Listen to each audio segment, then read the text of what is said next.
Hello everyone and welcome back to the channel. Now in this video, let me show you how to get Google Form responses in Excel. Now the first thing that we need to do is we're going to go ahead and create our Google Form. So I have a very simple form right here. So let's just call it Google Form. And it just asks for your name right here. So let's make that required. You create your usual form itself. And for us to get our form, let's go ahead and publish this right here.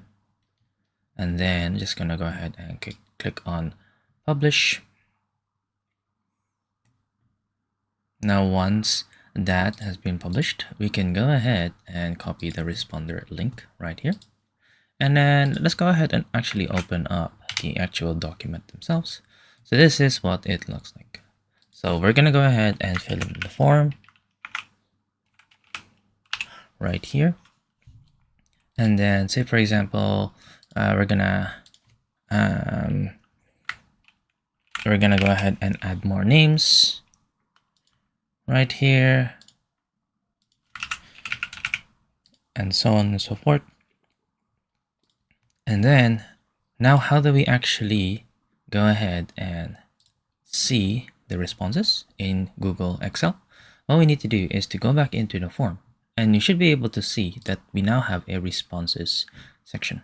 And for us to go into Excel, we just need to click on this link right here. So link to sheets. This will go ahead and create a new spreadsheet if there haven't already been one. Or we can go ahead and select an existing spreadsheet if we want. But it's more likely that we want to create a new spreadsheet. So go ahead and click on create. And then this should open up a new form, which will show the actual Google Form responses right here, as you can see. Now for us to go ahead and see this again, we can go ahead and open up the sheets in the Google Form itself. It will open up the actual Excel sheet for you to see all of the different responses. So if I were to say, add in another submission, we're going to go ahead and click on submit. And then all we need to do is hit refresh on the Google Form, and you should be able to see it is there. And there you go. I hope you have found this video helpful. See you guys next time.